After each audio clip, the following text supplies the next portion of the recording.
Good evening, and thank you for giving me this opportunity to share with you my story.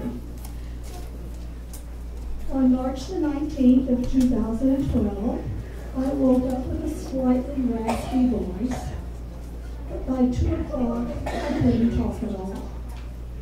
So, like many people who have good next-door neighbors, I went next door with a note.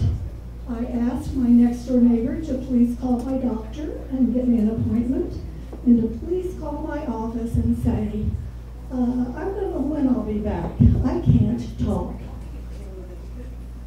So, the next day, my doctor saw me. He gave me prednisone and azithromycin. He thought I'd be fine in a couple of days. On the 22nd and 23rd, I could talk a little bit. But by the 24th, I could not talk at all. Again.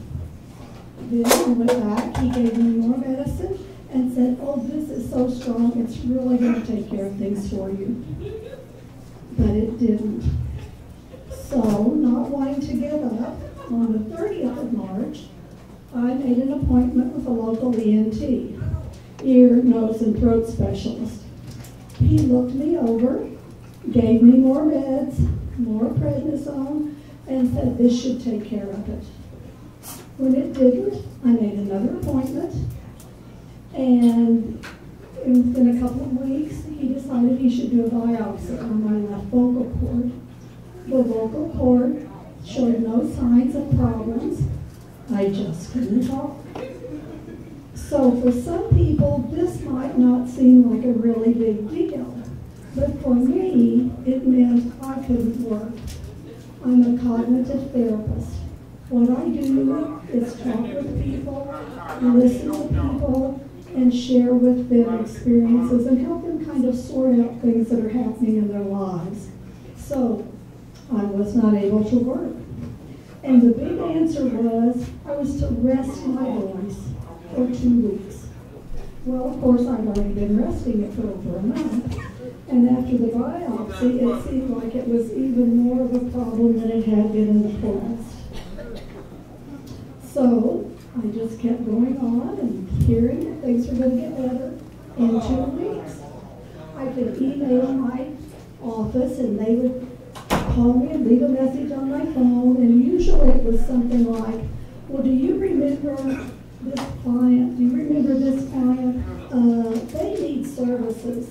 We're going to have to reassign them to another therapist. And certainly I understood that this needed to happen. Well, about this time, a friend mentioned to me that the Curry family had developed the UbiDuo. Of course, I had no idea what the UbiDuo was and thought I would not need that because I'd just be talking any day now. It didn't happen. So I wrote a note, walked down the street, and handed the note to Emma Curry when she answered the door.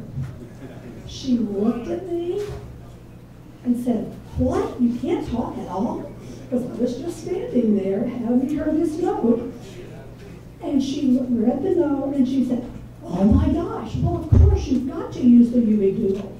Well, of course, I didn't even know what a UbiDuo was, and I thought it must be some type of voice amplification. Did not have any clue. But within a few days, Emma came down, gave me an in-home tour of the UbiDuo. Because I'm such a slow learner and had zero confidence in my ability to make it work, I asked her for her cell phone number because I had just recently become aware that texting is a blessing when you can't talk. So I would text Emma if I had a problem, and she was always very supportive. So within a few, but one of the things that I really think I had some empathy with those of you who do not hear was the isolation I felt when I couldn't communicate with people. My children texted, but many of my friends didn't. And so it was just a real different feeling, although, oh my gosh, at first my friends thought it was funny because I write notes. Anybody who knows me knows that's nearly illegible, even when I'm trying working very, very hard. But in a very short time, they were tired of my pantomimes and thought, oh my gosh, this has got to stop. It is not funny anymore. So, with Emma's help, I went to work with the UbiDuo. Fortunately, a few of my clients had chosen to stick with me, even though it was indefinite how long it would be before I could talk.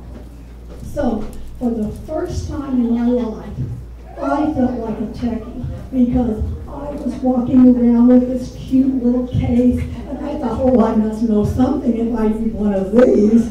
But it was really exciting to be able to share this information with new people.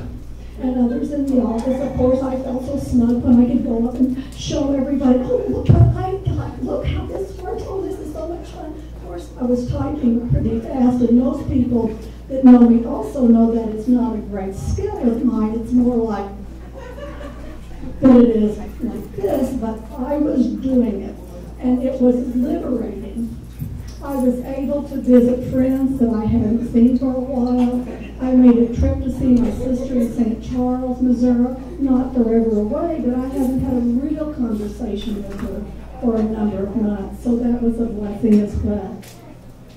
Well, after my time with the UbiDuo, which was great, eventually I saw 2 other ENTs, had another surgical procedure, many more meds, and then a couple of months of intensive speech therapy. Today, I can talk, not as well and as clearly as I once did, but certainly I'm grateful to be able to speak audibly. When I think about my silent spring and much of the summer, I thought of a phrase that says, necessity is the mother of invention. And when Jason Curry needed a more precise method of communication, the innovative thinking of his father, David, made this development possible. This method of communication saved my job, and I can only imagine what a blessing it is for those with permanent impairments to their hearing or speech. I felt very fortunate to be privileged to borrow the device. Thank you so much.